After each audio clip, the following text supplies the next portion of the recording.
Basic शिक्षा मंत्री संदीप सिंह बोले, योगी सरकार ने उत्तर प्रदेश को बनाया उत्तम प्रदेश। कानून व्यवस्था से लेकर विकास परक योजनाओं का दिया हवाला। सभी जनपद मुख्यालयों पे ये कार्यक्रम आयोजित किए जा रहे हैं। सरकार के 8 वर्ष का पूरा डेटा रखा गया है। चलचित्र के माध्यम से उत्तर प्रदेश सरकार का पूरा 8 वर्ष का जो डेटा बना करके तैयार किया गया है और एक पुस्तक के माध्यम से भी जो उत्तर प्रदेश के 8 वर्ष के कार्यकाल में सरकार की जितनी उपलब्धियां हैं विभिन्न विभागों के हिसाब से सारी उपलब्धियों को आज यहाँ पे प्रस्तुत किया गया है और इस पुस्तक का भी आज यहाँ पे अनावरण किया गया है। ये तो आंकड़े अगर हम देखें मेरे ख्याल से तो ये इन चीजों को हम ज्यादा बेहतर आपके सामने रख पाएंगे। उत्तर प्रदेश में शिक्षा का स्तर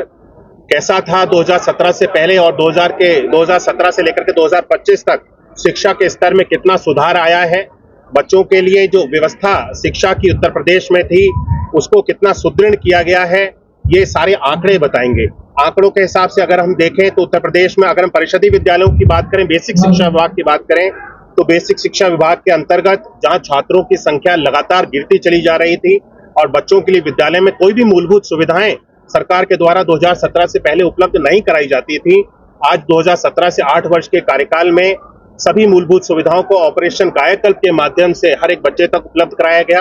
अगर मैं माध्यमिक की बात करूं तो माध्यमिक में भी जहां विद्यालयों की जर्जर स्थिति थी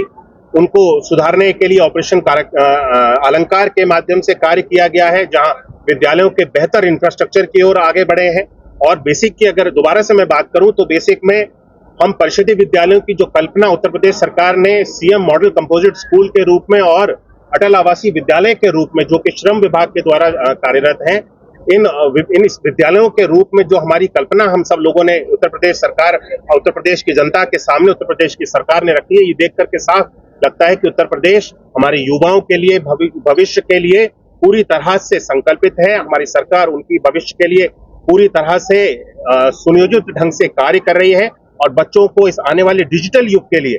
क्योंकि जब हम विकसित भारत की कल्पना करते हैं तो नई पीढ़ी का उसमें सबसे ज्यादा योगदान होता है। उनको सशक्त और स्वयं के पैरों पर खड़ा करने के लिए उत्तर प्रदेश सरकार हर एक कदम उठा रही है। मैं कोई आपको समय सीमा तो नहीं बता सकता हूं, लेकिन भर्ती के लिए सरकार कार्य कर रही है और आने वाले समय में निकट भविष्य में जब भी इन सारी चीजों पर माननीय मुख्यमंत्री जी का मत बनेगा, जब उनके आदेश होंगे तो उत्तर प्रदेश सरकार में बेसिक शिक्षा विभाग के द्वारा, अगर आप खाली बेसिक शिक्षा विभाग की बात करें, अन्य विभागों के द्वारा भी लाखों की संख्या में लोगों को नियुक्ति दी गई है। सरकारी योजनाओं के माध्यम से, सरकारी नौकरियों के माध्यम से जोड़ा गया है। लेकिन परिषदीय विद्यालयों में भी आने वाले समय में जिस तरह से उपलब्धता होगी और शिक्षकों की जो आवश्यकता है उसको देखते हुए निकट भविष्य में अगर भर्ती करनी होगी तो उसका निर्णय भी माननीय मुख्यमंत्री जी से पर्यावरण के संरक्षण के लिए जिस तरह से उत्तर प्रदेश सरकार और केंद्र सरकार कार्य कर रही है।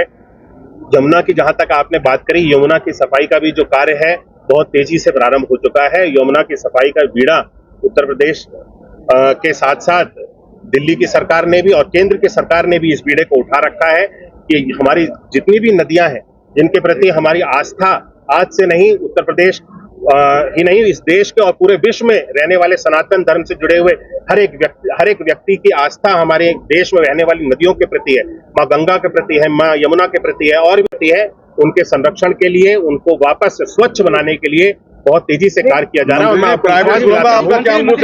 आपने एक शब्द कहा था मंच से कि हमारे प्रदेश के अंदर हर जिले के अंदर सरकारी मेडिकल कॉलेज बन चुके हैं। बताइए, सरकारी मेडिकल कॉलेज है हर प्रदेश के जिले में? देखिए, हर प्रदेश बोला, मैंने बताया आपको, हर प्रदेश की कार्य योजना है। प्रदेश के अगर बना नहीं है तो बनने के लिए तैयार है, जिसकी कार्य योजना सरकारी मेडिकल कॉलेज की बात।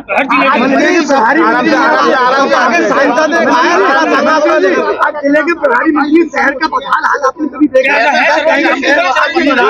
ये कैसा विकास शहर का जाम शहर में लगा रहता है, शहर का आज तक कोई प्लानिंग इन सारी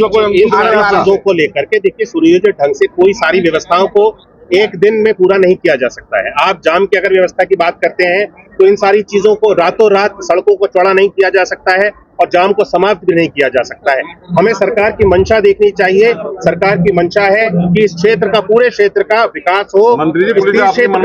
क्षेत्र का विकास हो और इस पे बहुत तेजी से कार्य किया जा रहा है हर एक व्यक्ति के सहयोग से, क्योंकि इसमें जब कोई विकास के कार्य होते हैं इसमें आम जन का भी बहुत ज्यादा प्रभावित होते हैं और उनका भी सहयोग बहुत ज्यादा आवश्यक होता है। मेरा सभी लोगों से अनुरोध है कि हम सरकार